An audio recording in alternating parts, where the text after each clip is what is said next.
estou aqui mais uma vez para fazer uma live sobre a série A Graça do Comum. E hoje eu vou estar recebendo a minha querida amiga, psicóloga de caminhada, minha parceira do CPPC, a doutora Gabriela Mourão.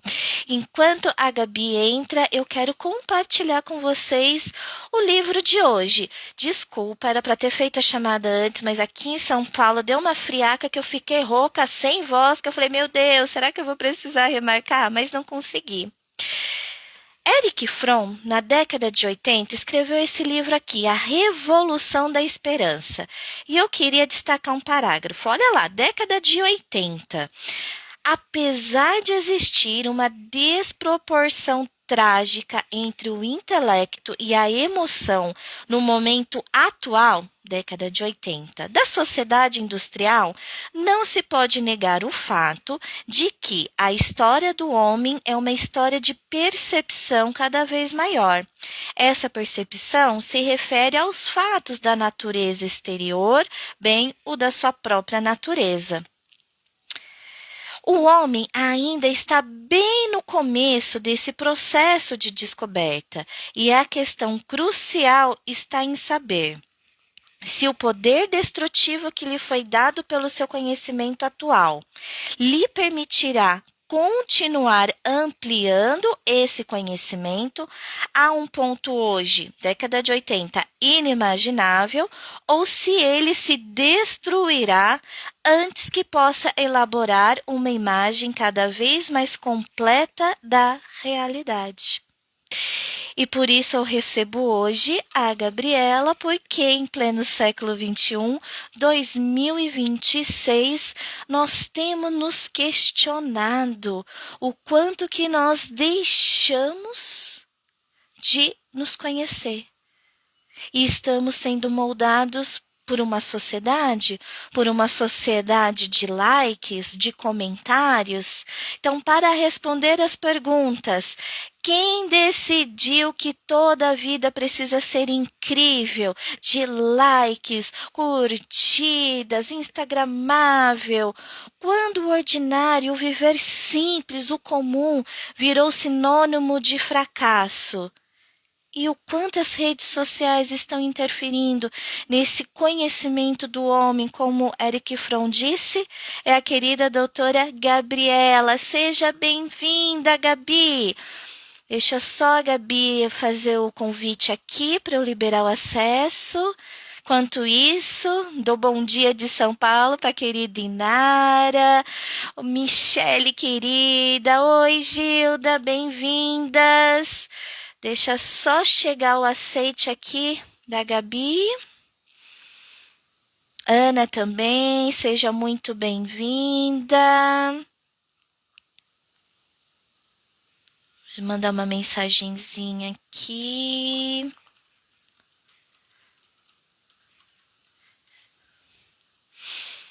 Maria também, seja muito bem-vinda.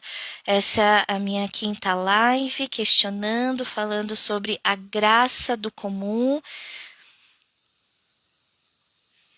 E às vezes eu sou meio atrapalhada, gente, por isso que eu adoro os amigos que estão aceitando participar comigo, que eles sabem que eu sou meio atrapalhada, tá? Ó, a Gabi só teve um probleminha ali para mandar o convite para eu liberá-la. Ela vai sair aqui e vai entrar. Ana, seja bem-vinda também. Vamos conversar um pouquinho, né? Como eu estava falando, imagina, gente, ó, a Revolução da Esperança da década de 80. Na década de 80, a gente não imaginávamos fazer isso que nós estávamos fazendo, não imaginávamos carros híbridos, não imaginávamos passar por uma pandemia que nós passamos e tantas coisas, né, que nós temos passado. E o quanto que isso tem interferido na nossa formação enquanto homens, enquanto mulheres, nosso papel, nossos papéis que nós desempenhamos. Não é? Aí a Gabi, você entrou, não está aparecendo o seu convite.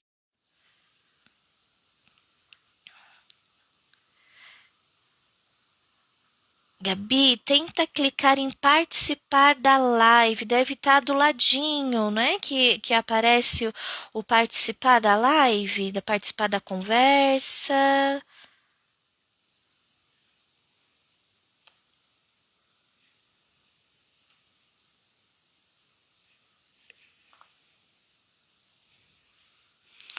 Deixa eu ver, gente. Eu descobri um botão aqui, ó. Convidar para os amigos queridos e os meus ouvintes, meus pacientes, ex-pacientes, alunos, família. Oi, Aí deu certo, a falha Cíntia! foi minha. Desculpa, Gabi, bem-vinda! Imagina! Eu que agradeço, eu que peço desculpas. Achei o caminho. É uma alegria a gente conversar. Um prazer estar aqui com você. Muito bom. Muito obrigada. Para quem não conhece, né, a Gabriela estava apresentando ela anteriormente, psicóloga clínica há 20 anos. Nos conhecemos aqui pelo Núcleo São Paulo do CPPC, que é o Corpo de Psicólogos e Psiquiatras Cristãos. No mês de abril, ela foi uma das palestrantes de um evento nosso, e aí eu fui fazer uma live, não consegui fazer a live pelo Instagram oficial, e eu fiz por aqui. E, Gabriela, muitas pessoas falando que bacana, eu não conhecia esse Winnicott. Alguns alunos, estudantes de psicologia, nossa, então essa coisa do seio bom, seio mal, não é do jeito que eu aprendi. Então, Hum, a pedidos, quando eu comecei a pensar nos convidados, eu falei, não posso deixar a Gabriela de uhum, fora. E se uhum, você que está aqui comigo hoje, ou depois vai escutar, esse programa pelo YouTube, pelo Spotify, deixa eu apresentá-lo antes que ela comece a sua uhum, exposição. Gabriela é psicóloga, né? Gabriela Mourão, a uhum, doutora desde 2002. Ela é especialista em psicoterapia psicanalítica pelo CEPSI, USP, desde 2007, psicoterapeuta de casal e família pelo Instituto Sede Sapientai, trabalha com uhum, orientação de pais, membro da uhum. Associação Brasileira de Psicanálise, né? De casal, de Sim. família, e constantemente um aprimoramento teórico e prático na clínica e na ética do cuidado de Winnicott e nas teorias psicanalíticas em geral. Sim. Gabi, já quero começar com aquela perguntinha aqui que eu questionei, que eu compartilhei com todos aqui. Nós nos perdemos desse processo de autoconhecimento que estávamos vindo? Qual a sua percepção? Bom, você começou falando do livro do Eric Fromm e é impressionante porque eu preparei a live, a nossa conversa, né, a nossa reflexão e nós não combinamos nada. E eu vou falar, você citou um pouquinho da história, né, como que a gente vem vivendo a nossa história e da Revolução Industrial. Então, quanto até àquela pergunta que você tinha feito e eu pensei sobre ela, quem que decidiu que a nossa vida teria que ser incrível? Eu acho, né, Cíntia, que essa é uma excelente pergunta e eu fiquei pensando, será que fomos nós mesmos?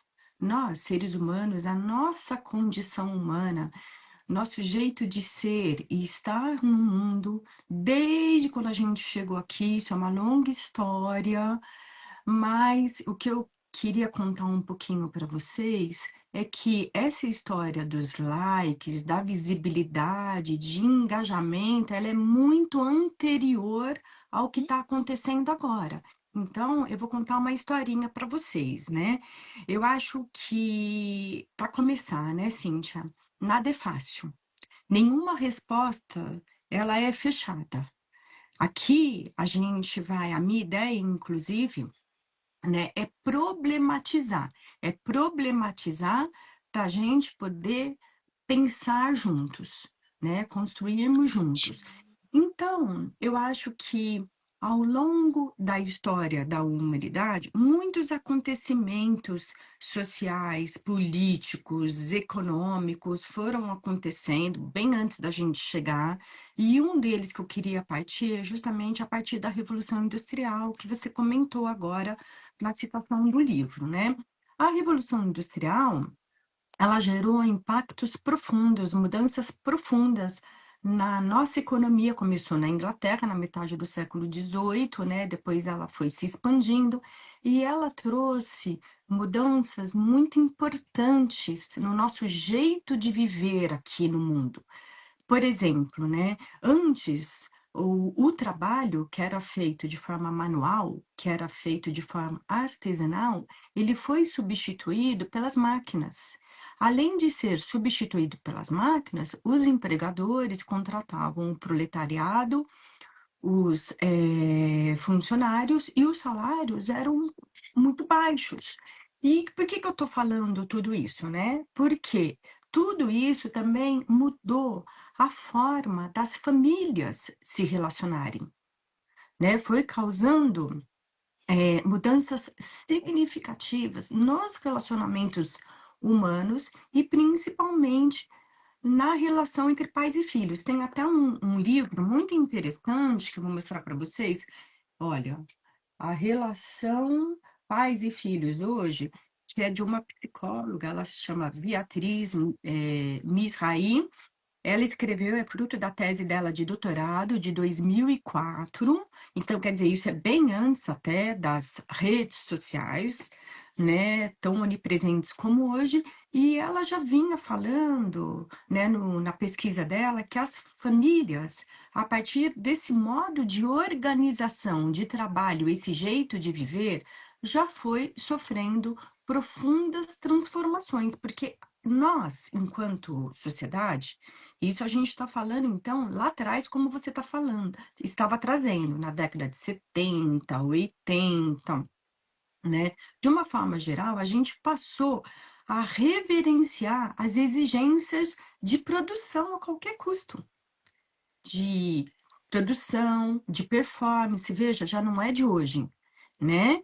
E que foi acontecendo? Foi acontecendo a partir daí um fenômeno muito implícito, muito sutil, né? Em que as profissões, e inclusive as pessoas, elas foram perdendo a sua qualidade subjetiva para se tornar implicitamente mercadoria, né? É como se fosse mercadoria consumindo mercadoria. Mais ou menos é um tipo de mentalidade foi aparecendo, foi se instalando.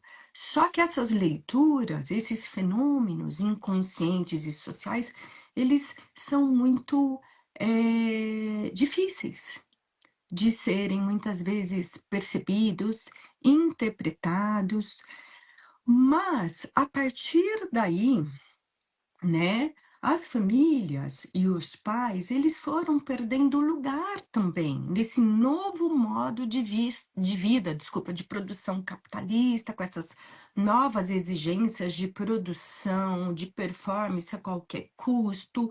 Isso foi mexendo na base familiar. As famílias lentamente foram sofrendo com isso, se enfraquecendo, se desintegrando lentamente, né? Os pais, eles precisaram sair de uma forma para o mercado de trabalho, como se fosse o lema, fosse que como se eles estivessem vivendo, como a gente sente até um pouquinho hoje, uma luta contra o tempo. E começou a se instalar até uma mentalidade: tempo é dinheiro, né? E com E isso, Gabi, pode só falar. te interrompendo um pouquinho, e o que você está falando não é algo do nosso contexto aqui de São Paulo, né? Você está falando da vida, né? É a Sim, mudança que isso trouxe para todos, independente de estar numa capital ou de um interior. exato, exato. Existe ainda, dependendo, lógico, da localização geográfica, existem peculiaridades de cada lugar, né? Mas, de uma certa forma, esses fenômenos, esses movimentos, eles impactaram, eu acho que até o mundo. Aí a gente vai falar um pouquinho do efeito da globalização, né? Hoje, o mundo, a gente vive de uma forma mais uniformizada, até mais parecida, mais padronizada, mas aí eu acho que até seria um outro assunto para a gente desmembrar também, para a gente poder conversar, né, Cíntia? Porque tudo isso que eu estou trazendo para vocês, que eu pensei, que eu preparei, eu acredito que tudo isso tem a ver com a nossa identidade, né? Como a gente costuma chamar na psicanálise, né, na psicologia, com a nossa personalidade, com o nosso mundo emocional, com a nossa saúde mental. Não tem como a gente separar esses fenômenos da maneira como nós nos constituímos, porque nós somos também sujeitos da cultura, né? Então não tem como a gente tirar o corpo de todos esses acontecimentos. Então nós estamos implicados. Mas, então imagina lá já na década de 80, 90, né? O lema era, assim, não basta estudar, tem que estudar permanentemente. E as crianças começaram a ser doutrinadas com essa mentalidade, esses pressupostos voltados para o sucesso, para o mercado de trabalho, para a performance. Então, antes de rede social. Então, tem uma história por detrás disso tudo. As crianças precisam falar novas línguas, elas precisam fazer esportes, elas precisam ser talentosas, elas precisam se destacar a qualquer custo, né? Essa era a expectativa dos pais sobre as crianças. E, de uma certa forma, as crianças foram entrando nessa onda e também sofrendo no seu emocional toda essa pressão, que ainda isso continua, né? E aí, o que que a Beatriz fala no livro dela, que é muito interessante? Olha só, o pulo do gato. A gente deixou de questionarmos, enquanto coletivo, juntos, as formas de organização do trabalho e passamos a culpar as famílias. As famílias passaram no privado a serem culpadas porque elas precisam sempre estar disponíveis. Elas precisam se enquadrar nos modelos, nas exigências, né? Por exemplo, de um job description, de um emprego, ali formatadinho. Talvez isto hoje, a geração atual já esteja questionando tudo isso, né? Então, as pessoas ali nessa, nesse momento histórico, elas passaram a existir em função do seu próprio negócio, do seu trabalho, do capital, do lucro. Lembra daquela revista Você S.A.? Lembro, lembro. Né? Como eu Que, ficava apavorada às vezes, eu falava, gente, eu nunca vou ser uma boa profissional. É um monte de curso, um monte de reunião, né, é um ter que fazer. e esse sentimento que você está falando, Cíntia, nos acompanha até hoje. O homem moderno e o homem da minha clínica, né, psicológica, meus pacientes, é o homem endividado. Nós nos sentimos em constante dívida, né? A gente tem alguma coisa que está faltando, alguma coisa que a gente não está fazendo direito, você está atrasado, né? Eu vou te interromper de novo, porque eu já queria ficar Claro. 3 horas aqui, né? Já pensando em outros temas que eu vou inventar para te chamar, que é muito conteúdo. Uhum, E é interessante isso que você está falando, Gabriela, porque a gente fala muito da sensação de culpa, né? Que a gente não uhum, consegue dar conta disso, não consegue dar conta daquilo, mas a uhum. gente está tentando dar conta, na verdade, de coisas que estão vendendo e, na verdade, essa situação dessa dívida eterna. Porque eu não estou sendo o bom suficientemente, ou eu nunca vou Uhum, conseguir ser o bom suficiente, né? Eu até coloquei na minha legenda, né, que eu acho que uhum, de todas essas perguntas, tem uma que eu te fiz, que eu sei que você vai chegar lá depois, né? Quando uhum, o ordinário virou sinônimo de fracasso, que eu acho que, tipo assim, é uma pergunta bem winnicottiana, né? Porque sim. o Winnicott disse, né, naquele livro que tudo começa em casa, Uhum, que ele defendia o valor das experiências comuns. E o que você está falando é justamente isso, né? uhum, Tiraram a gente dos pais, da uhum, família, da comunidade, para nos colocarmos em dívida de sempre é mais um curso, é mais uma faculdade, ah, mas você é pai, tem que fazer isso, mas você é mãe, tem que dar conta daquilo. Você Aham. pode falar um pouquinho mais? Eu achei maravilhoso Sim, dessa sensação do endividamento, dessa eterna sim. dívida. É, com essas novas exigências, né, com essas transformações da sociedade, e isso eu estou pegando desde a Revolução Industrial, que realmente a gente não tem tempo para desmembrar tudo isso, né, Cíntia? E a gente tem que pensar uma coisa também que eu queria trazer para vocês. Os nossos estudos não acabam nunca, né? Como eu disse, a gente não tem as respostas prontas. Tudo isso exige da gente muita dedicação, muito tempo, tempo de elaboração, de reflexão, de pesquisa, para a gente poder tentar fazer, né, essas correlações. Então, veja, olha só que coisa muito interessante. Nessa nova organização de trabalho, né, não estou demonizando o sistema capitalista, nem é essa a minha intenção. Mas, como eu vou repetir, eu quero problematizar, eu quero que a gente pare para pensar mesmo, mais profundamente. Com essa nova organização da sociedade, da organização do trabalho, como os pais, eles vamos pensar na sociedade que era mais antes do campo, né? Em que as famílias eram mais rurais. Então, ali naquele momento, por exemplo, como que os pais se organizavam? Eles tinham até muitos filhos, né? Os filhos estudavam por ali, geralmente, perto ali da, do, da área rural, e os filhos também, eles eram educados para eles ajudarem a família no coletivo. Ali todos ajudavam a cooperar, todos trabalhavam juntos. Quando nós nos deslocamos massivamente para as grandes cidades, a gente também teve o efeito da urbanização, um crescimento acelerado das grandes cidades, como, por exemplo, as grandes cidades do mundo, mas eu não vou me estender, como São Paulo, com praticamente na grande São Paulo quase 15 milhões de habitantes. Então, tudo isso foi se complexificando, foi ficando mais difícil o nosso modo de viver. E os pais tiveram que sair para trabalhar fora o dia inteiro, o pai, a mãe, nos seus empregos, sendo exigidos nos seus empregos também, né? A dar conta do recado, a performar lá também.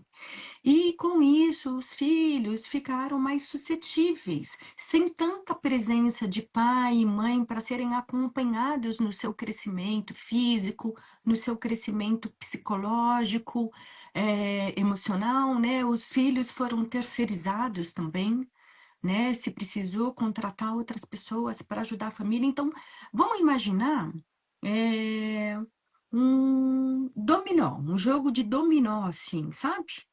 As pecinhas em pé e de repente se mexe numa pecinha, as outras vão caindo também assim de lado.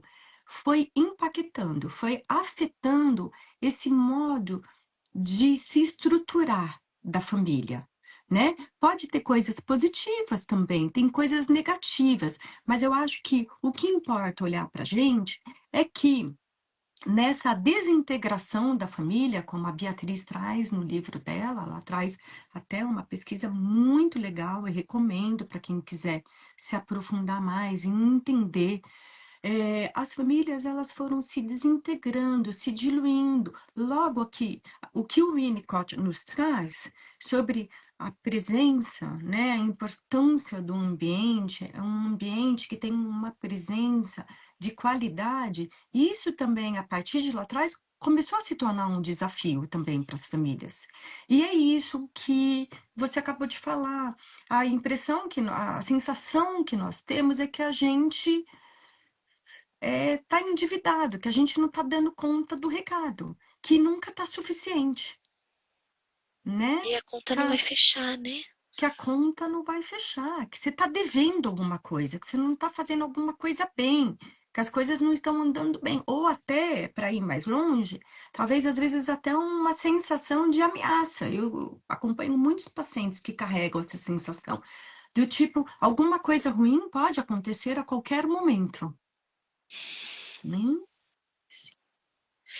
E eu não tinha combinado essa pergunta com você, mas me surgiu agora durante Uhum, a sua fala, e não é nem por nós sermos do CPPC, mas na minha clínica, Gabi, ao longo desses 20 anos, volta e meia, quando a gente chega em algumas questões, eu escuto alguém falando: ah, mas isso é culpa da globalização da sociedade atual que tirou Deus. Porque quando as pessoas uhum, tinham Deus, quando as famílias eram religiosas, eram mais unidas, tinha Deus no coração. Eu lembro de um paciente que deu um exemplo da Regina Casé, que tinha um programa que uhum, entrava um ladrão, aí o ladrão entrava, via que tinha a imagem de Nossa Senhora, ele colocava um paninho em cima dela, para Nossa Senhora não ver o que ele estava fazendo, fazia o terço, e aí ele ia e assaltava a Regina Casé ali no personagem. Quanto que essa percepção que às vezes a gente escuta na clínica, ela é realidade? Você acha que a religiosidade, espiritualidade também tem um impacto nisso? Não só tiraram os pais de casa para trabalhar em tanto tempo, mas talvez um retorno invertido do antropocentrismo, desse eu tenho que fazer, eu tenho que dar conta, e sou eu, e a uhum. espiritualidade deixou de ser um suporte, de nos lembrar que é necessário um tempo de reflexão, de descanso. Quero te É. ouvir. Então, Cíntia, eu acho que também essa resposta ela é muito complexa, né? E não dá assim para eu falar rapidamente sobre isso, porque eu acho que isso envolve essa sua pergunta ou essa reflexão, diversas camadas, diversos fatores. Mas a gente pode pensar, grosso modo, que talvez eh, a visão de Deus, a religião, entrou de uma certa forma também como uma moeda de troca, como uma mercadoria. Eu acho que ela acabou entrando também, de uma certa forma, nesse pacote, né? Nesse pacote desse tipo de mentalidade que nós somos mercadorias, que mercadoria consome mercadoria. Então, acho que de uma certa forma a gente pode ver, né? Em muitas igrejas, né? Então, talvez a religião, de uma certa forma, entrando nesse enquadre, nesse movimento, ela foi perdendo também, ela foi se desintegrando, assim como lentamente as famílias, a nossa constituição de si. Você vê como o assunto é longo, né? Porque para a gente se constituir bem, a gente também depende do outro, né? A gente depende de quem nos recebeu, de como está o emocional, a saúde mental desse outro. Então, de uma certa forma, até as igrejas, sejam católicas, sejam os evangélicos, sejam os espíritas, de uma certa forma, sofrendo, diríamos que distorção ao longo da jornada, né? Se a gente for mais longe, a gente pode falar da teologia da prosperidade. Então, até o relacionamento com Deus, eu quero dizer, foi sendo deturpado, né? Como se Deus fosse uma moeda de troca. E eu até preparei aqui na nossa conversa falar um pouquinho sobre isso no final, como Ah, um mas pode fechamento, adiantar né? A já, se quiser. espiritualidade, né? O quanto que se a gente for parar para pensar muito assim profundamente, a gente fica tão envolvido na nossa rotina do dia a dia, né? Dos afazeres, dos compromissos, das demandas, que às vezes a gente perde de vista o quanto que a vida por si só já é incrível. Então, diríamos que o próprio Criador, ao criar esse universo infinito, né? Eu acho que quem trabalha com astronomia tem um pouquinho dessa sensação também, tem um pouquinho dessa complexidade, né?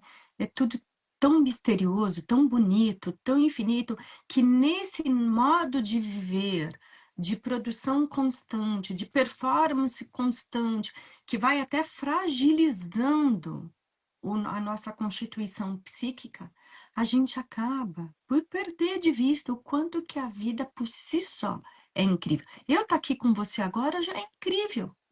A gente está viva, nosso corpo está aqui, as nossas células funcionando, os nossos órgãos, né? Então, e até também, eu acho que a gente pode marcar mais lives, viu, Cintia? Eu acho que a gente tem muito mesmo para conversar.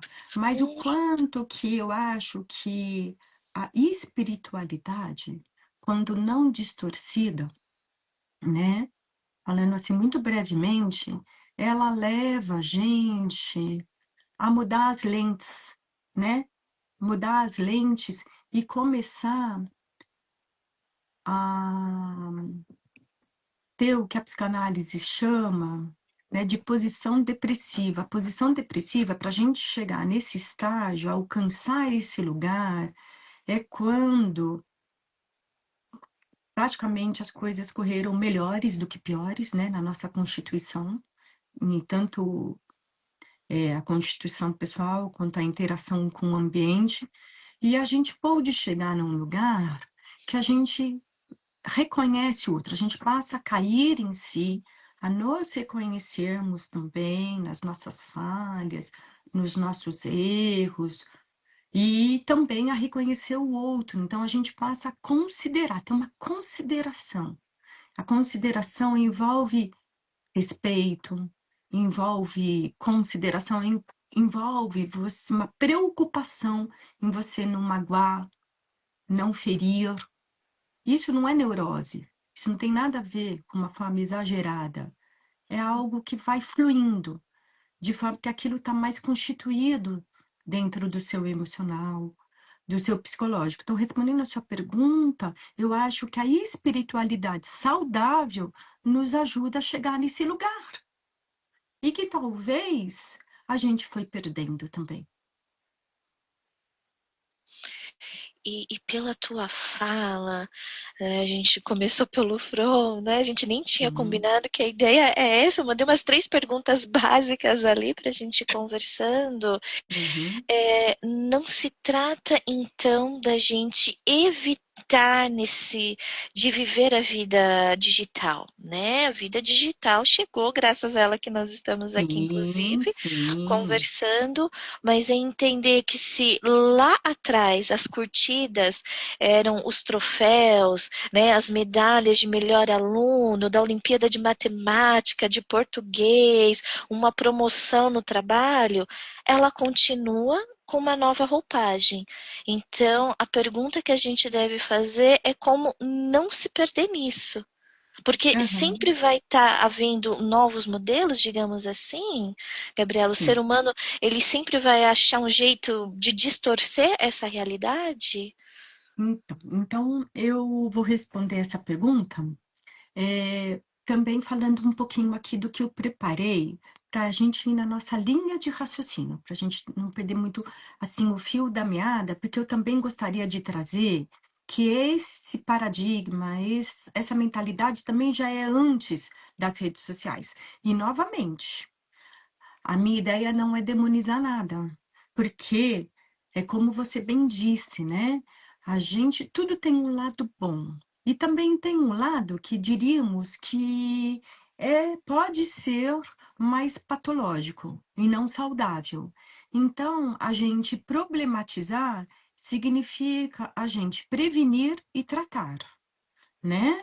Então, as redes sociais em si não tem o caráter, né, patológico.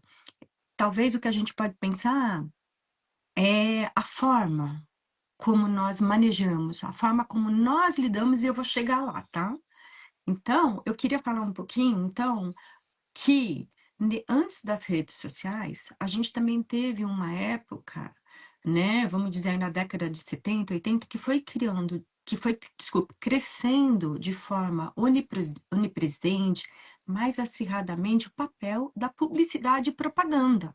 Lembra da publicidade e propaganda? Nós estudamos em psicologia, a psicologia do consumidor, e o que está implícito nas propagandas, no marketing, que eles têm como objetivo.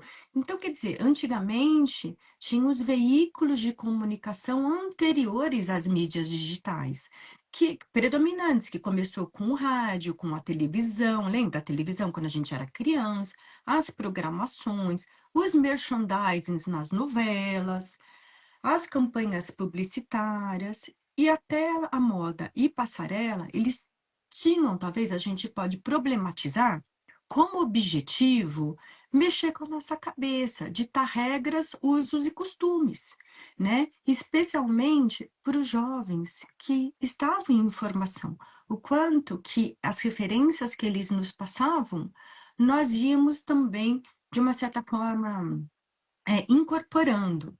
E a partir daí, né, a gente pode dizer o que, que aconteceu. Depois da Revolução Industrial, veio a revolução que a gente está vivendo hoje, que é a revolução tecnológica, né? Onde foi o surgimento da internet, o surgimento das mídias digitais, paralelamente com o sistema dos algoritmos, e agora em alta a inteligência artificial.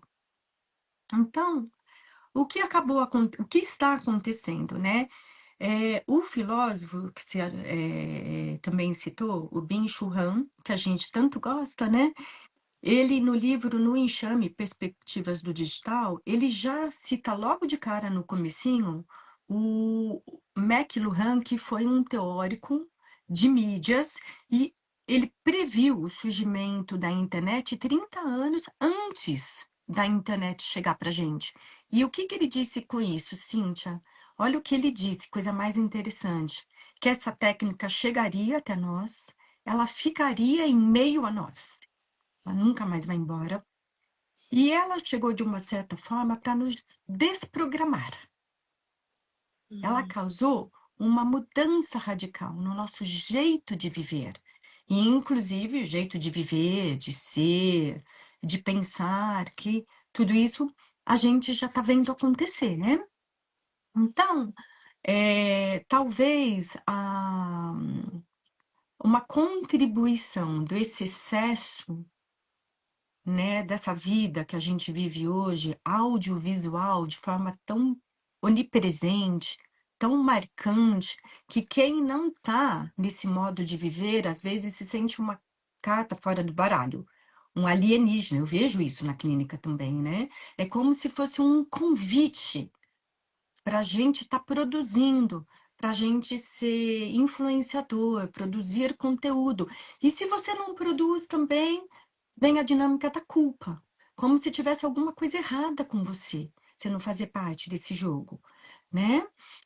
E o Churran, ele diz que, de uma certa forma, esse jeito de viver hoje deixa a gente meio zonzo, como se a gente tivesse meio embriagados, né? De uma certa forma, esse estilo de vida gera em nós uma inquietação, uma agitação, né? Como se a gente fala muito até nas redes sociais, né?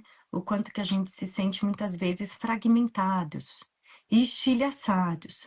E se a gente for ver, o que que eu vejo, eu, Gabriela, né? Hoje, no Instagram, por exemplo, ou nas redes sociais. Quando nós éramos crianças, né? Talvez a gente vivia de uma forma um pouco mais simples, porque quando a gente ligava a televisão, o que existia ali? Os canais abertos. Então, essa era a opção que você tinha para ver, né? Depois, tudo isso foi crescendo. Depois dos canais abertos, vieram as televisões pagas.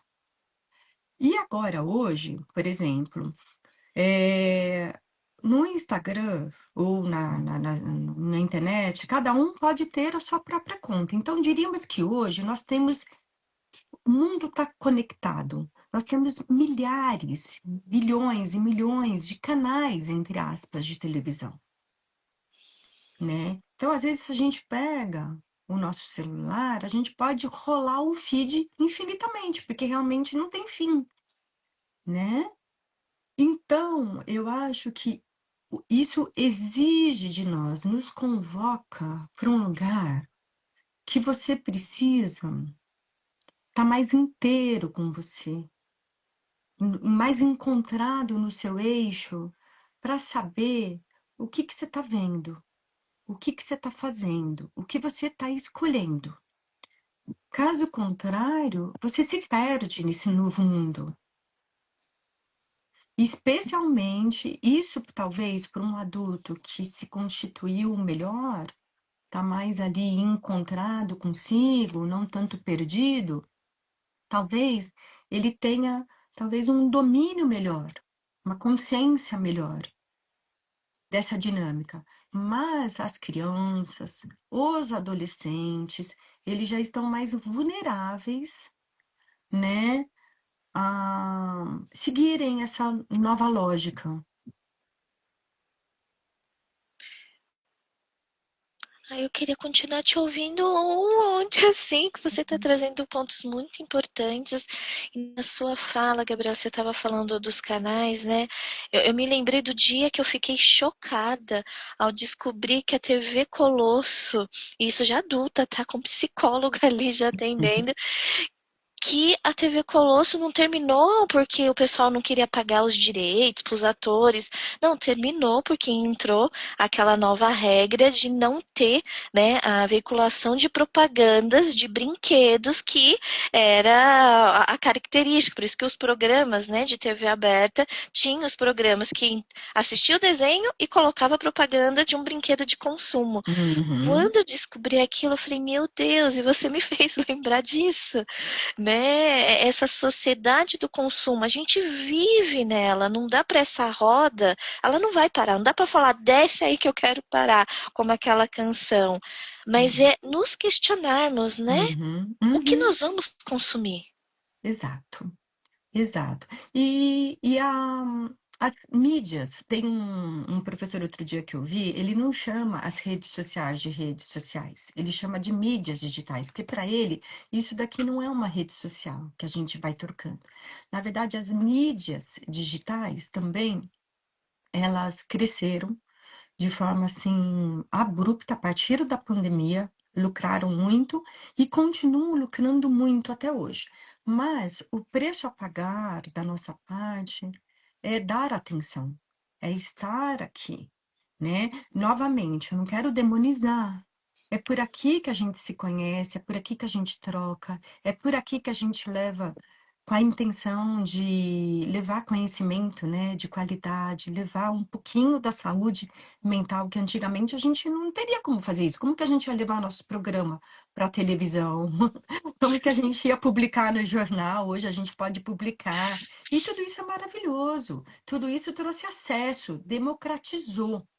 Mas não é só isso, né?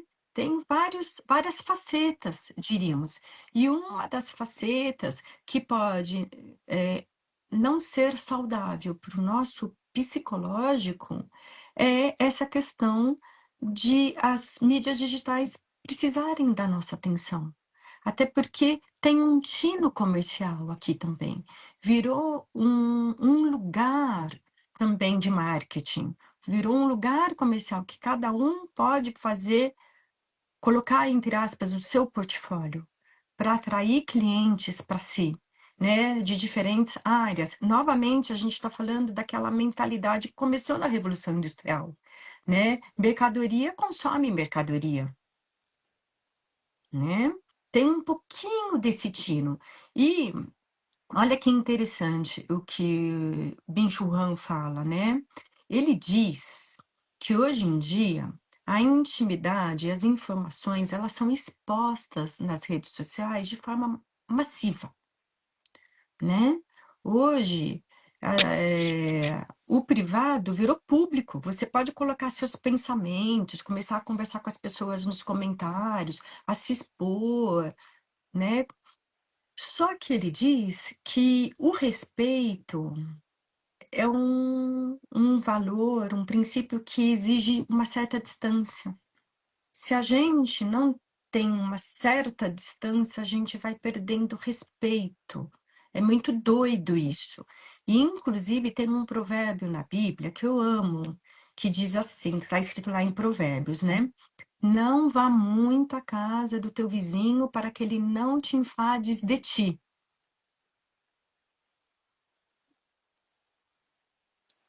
Adorei.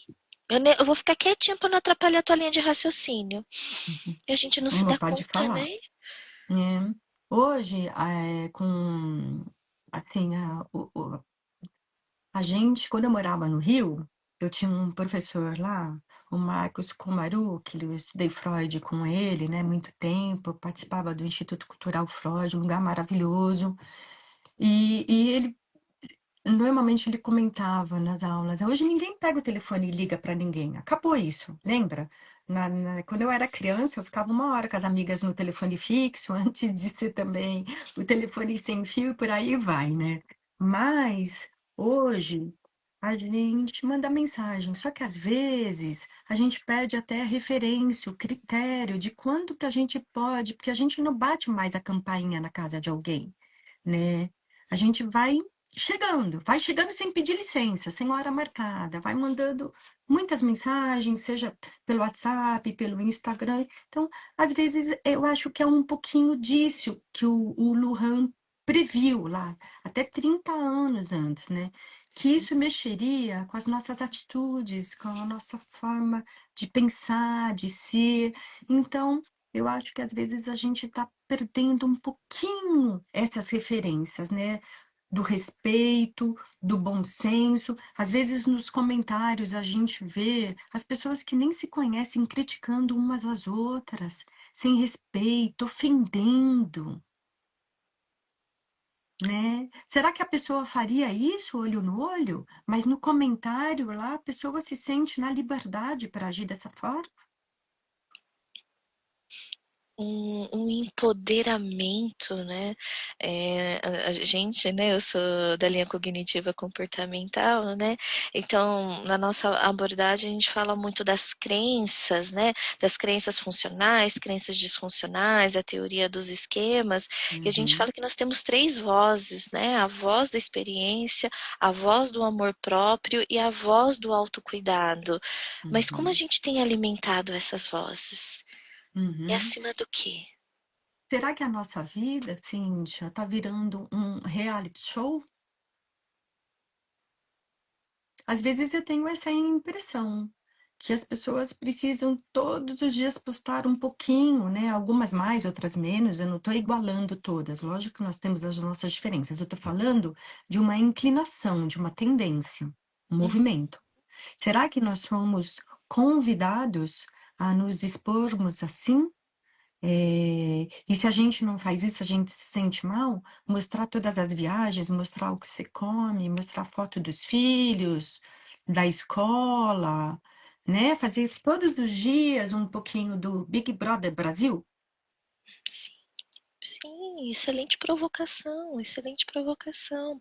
Eu lembro que eu conversei com algumas outras amigas antes de começar essa série, né? E eu falei, gente, eu quero que vocês critiquem a minha ideia, quero que vocês falem, porque o meu objetivo é eu, ser humano, a Cíntia, né, que consome vários conteúdos dessas mídias digitais. Adorei aprender. Obrigada, Gabi. Uhum, Eu vejo tantos podcasts que viraram conversas de bate-papo de sofá que a gente tinha, ou um uhum, pós-culto, e o que, que isso está agregando? Então uhum, surgiu dessa minha inquietação de, mas vamos conversar como se a gente tivesse numa palestra, como se a gente tivesse num workshop, e foram uhum, assim, foi quase uhum, um mês ali de brainstorm, porque é isso que você está falando, né? Será uhum, que eu queria eu aqui começar um programa porque todo psicólogo que se preze precisa estar presente, precisa se posicionar?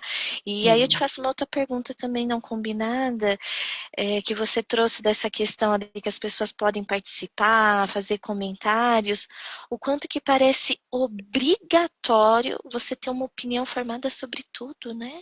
Sim, sim, exato. Então você vê como tudo isso já está mexendo com a nossa constituição psíquica, não só com a nossa constituição psíquica individual. Eu, Gabriela, você, Cíntia, é o nosso coletivo. O quanto isso já está atravessando modos de ser das famílias, né? Como as famílias se relacionam, o uso que elas fazem do celular dentro e fora de casa, as crianças, eu acho que é uma longa reflexão. Mas o que a gente pode tirar disso, Cíntia, é que, como o McLuhan previu 30 anos antes, que nós seríamos o quê? O que que nós seríamos? Seres humanos de massa, né? É mais ou menos, eu vejo um pouco nessa linha também. Nós somos hoje seres humanos de massa. Com isso, de uma certa forma, vai desvalorizando, acho que eu não digo diluindo, mas talvez desvalorizando, desqualificando a sua pessoalidade. Por exemplo, eu não sou uma criadora de conteúdo digital. Eu tenho minha página no Instagram, mas eu sou uma psicóloga clínica, né? Eu trabalho, eu tenho meu consultório clínico e eu não tenho, pelo menos até hoje, a intenção de criar conteúdos e ter esse segundo trabalho. Uma vez que você é criador, desculpa, tá tendo reforma aqui, desculpa. Uma vez Imagina, que tá você é tranquilo. criador de conteúdo digital, é mais um trabalho que você precisa sustentar, né? Uma vez que você começa, para você dar esta continuidade. Então, o que fica é como que a gente hoje pode ser várias coisas ao mesmo tempo? E ao mesmo tempo ser mãe, ser esposa, ser dona de casa, ser filha, ter os meus cuidados pessoais. Como que a gente vai dar conta disso tudo? E a gente não vai ter resposta para isso, né? Porque a gente não Não, consegue dar conta. não. O ser A humano gente não não foi feito consegue, para mas isso. precisa. A gente precisa entrar nessa nova ordem, sim, digo, nesse imperativo. Você vai se sentir desvalorizado, né? Se você não for famoso, agora voltando lá para o tema da nossa conversa, né? Se você não estiver dentro, se você não estiver nessa sociedade da fama, do espetáculo, do engajamento, da visibilidade, por isso você é um psicólogo pior, né? Se você não tiver trocentos, milhares de seguidores, percebe como os valores estão muito em jogo disso. Muita gente vai procurar um psicólogo para fazer psicoterapia de acordo com o número de seguidores que ele tem, ou com os conteúdos, os vídeos que ele faz. Então, acho que a gente pode responder aquela sua pergunta. Quando o ordinário virou sinônimo de fracasso? Eu acho que é uma excelente pergunta que você fez, Cíntia. Hoje quer dizer que os valores estão em jogo. O ordinário, o simples, né? Virou fracasso. Até mesmo a gente pode pensar que as virtudes estão virando fracasso. Às vezes, você ser uma pessoa solidária, generosa, é você ser uma pessoa fraca. É muito pano para manga, a gente pensar, né? Mas o quanto talvez o que está por detrás é você ser bem-sucedido, né? Você está em visibilidade, em posição de destaque, né? Talvez, será que isso faz parte da nossa natureza humana? A gente gosta desse lugar de poder? Se a gente não tiver nesse lugar de poder, a gente, entre aspas, não é ninguém?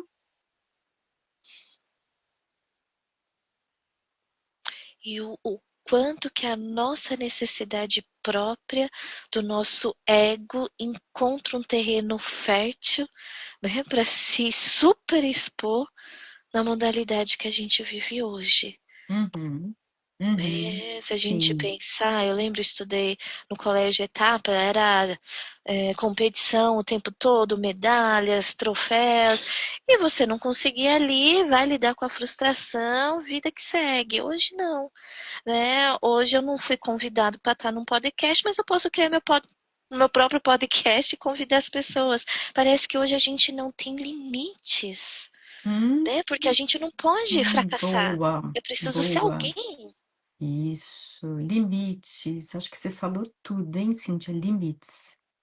Sim, Ó, falando de limites, eu vi Linhas Cruzadas, né, com o Pondé e a Thaís. Tá lá no YouTube do dia 23 de junho. Achei a conversa maravilhosa, né?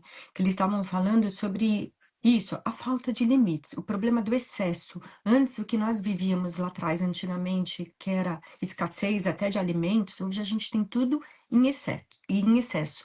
Informações, imagens, enfim. E o quanto que isso está nos deixando exaustos, cansados, é o que eu mais escuto hoje na clínica também. Ninguém mais aguenta. celular que não para, as notificações que não param, as mensagens de todos os aplicativos, né? Tudo você percebe, os convites, as convocações, chamando a sua atenção, querendo a sua atenção, também querendo a sua participação, o seu engajamento. Então, limite, limite. Limite é sinônimo de saúde. Nós precisamos de limite para tudo. A gente aqui, né, eu e o André, em casa, para a gente poder dar um exemplo para a Pieta, que com 6 aninhos, às vezes é super conectada ali, o que a gente combinou, vamos transformar o celular no antigo telefone fixo. Uhum. Durante o dia estamos aqui, se a gente vai estudar, se a gente vai conversar, se a gente vai fazer uma live, mas deu uma determinada hora depois do jantar, ali. As Isso. famílias já sabem, é urgente, importante, não vai mandar mensagem, vai ligar que vai tocar e a gente atende. Parece Hum, bobo, mas Gabi, eu acho que vai fazer 3 meses que a gente resolveu imagine, fazer isso e ainda não tá excelente. fácil, não. Às vezes a gente se Sim, pega ali. é uma luta, porque você está sendo convocada para esse lugar. Todos nós, todos nós. Se é uma luta para nós adultos, imagina para as crianças e adolescentes que estão em formação. E o grupo tá, aquela coisa do pertencimento, as outras meninas estão, entende? Vai muito longe o assunto. Antes, agora, além das mídias digitais, tem as bets, mas nem dá para a gente entrar também nisso. Enfim, ficou muito complexo. Mas, assim, eu queria ir finalizando a nossa live pensando que se antes na Revolução Industrial a lógica, né, de produção pertencia às máquinas, agora na Revolução Tecnológica nós somos as máquinas. Eu entendo muito dessa forma. Nós somos as máquinas, que estamos ali para servir. Novamente, não demonizando, mas problematizando, provocando. Como que a gente vai fazer uso saudável? É isso, porque dá para fazer uso saudável, claro. A tecnologia revolucionou tanto a nossa vida que a gente resolve nossa vida hoje no celular. Você marca médico, exame, você fala com a tua família, você faz compras, tudo isso é maravilhoso. Mas como ter limite? Como você encontrar seu eixo? De você não se perder nesse novo mundo, né? E para terminar, nesse enxame digital, o Han ele fala que a solidão está crescendo, crescendo, crescendo, cada vez mais, né? Ele fala que a vida comunitária está se perdendo, a solidariedade é afetada entre nós, a privatização ela avança até a nossa alma. Então, é isso, né? Eu acho que de uma certa forma vai depender muito da constituição de identidade de cada um de nós. Diríamos na nossa linguagem até bíblica, estamos sendo provados?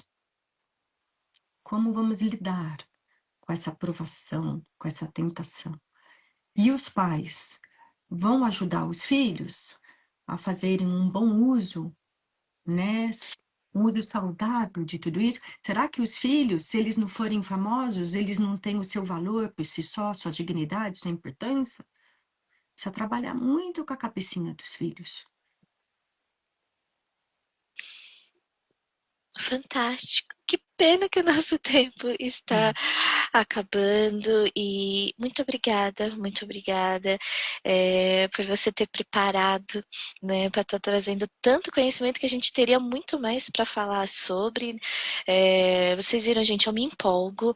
A Gabriela começa a falar, eu já tenho uma ideia, eu vou atropelando ela, já vou fazendo outras Imagina, foi maravilhoso. perguntas. Adoro conversar com você, Cíntia. Você é muito inteligente, adoro suas provocações, suas reflexões, suas perguntas. Você é muito profunda. Obrigada. A gente Hum. tenta para a gente se É, ajudar nessa grande tribo, isso. né? E no nosso ofício, né? No nosso Exato, ofício, na nossa exato. constituição, na nossa identidade coletiva. Que diferença que a gente pode fazer aqui, né? Uns para os outros. Como que a gente pode se ajudar? É ser o sal e terra, né? É, Hum. Quero agradecer cada um que esteve aqui conosco. Deixa eu destacar, eu não consigo ver todas as mensagenzinhas, mas a Ana esteve, está aqui falando, foi ótimo, façam mais. Obrigada, Obrigada, Ana. Ana. Obrigada a todas vocês, meninas, que estiveram aqui presentes conosco. Adorei nossa conversa, Cíntia. Muito obrigada. Então, para quem chegou no meio da nossa conversa, eu conversei hoje com a doutora Gabriela Mourão, psicóloga clínica desde 2002, membro do CPPC aqui do Núcleo São Paulo. Ela é especialista em psicoterapia psicanalítica pelo CEPSI, USP, psicoterapeuta de casal e família pelo Instituto Sede Sapientai, membro da Associação Brasileira de Psicanálise de Casal e Família, enrolei. Hum. Aprimoramento teórico e prático constante ali na clínica da ética do cuidado de Winnicott e nas teorias psicanalíticas e ama atender pais e famílias. E antes de dar tchau, doutora Gabriela, aonde que as Tchau. pessoas podem te encontrar Ah, para ouvir ah, mais sobre você, ler as coisas que você sim, fala? claro. Me perdoa, viu, Cíntia? Eu não ouvi direito porque tava o barulho aqui da hora. Eu já estava achando que estava se despedindo. Me perdoa. Olha, as pessoas podem me encontrar na minha página do meu Instagram. Se quiser falar comigo, manda mensagem, eu respondo. Eu acho que pelo Instagram mesmo, que é minha página de psicologia aberta. Obrigada, obrigada a todos. Até uma próxima. Você viu que já tem pedidos. Até uma próxima, Cíntia. Eu que te agradeço de coração. Foi ótimo, viu? Um beijo, Gabi. Beijo para Abraço a vocês também. todos. Tchau, tchau. Obrigada. Tchau. Tchau.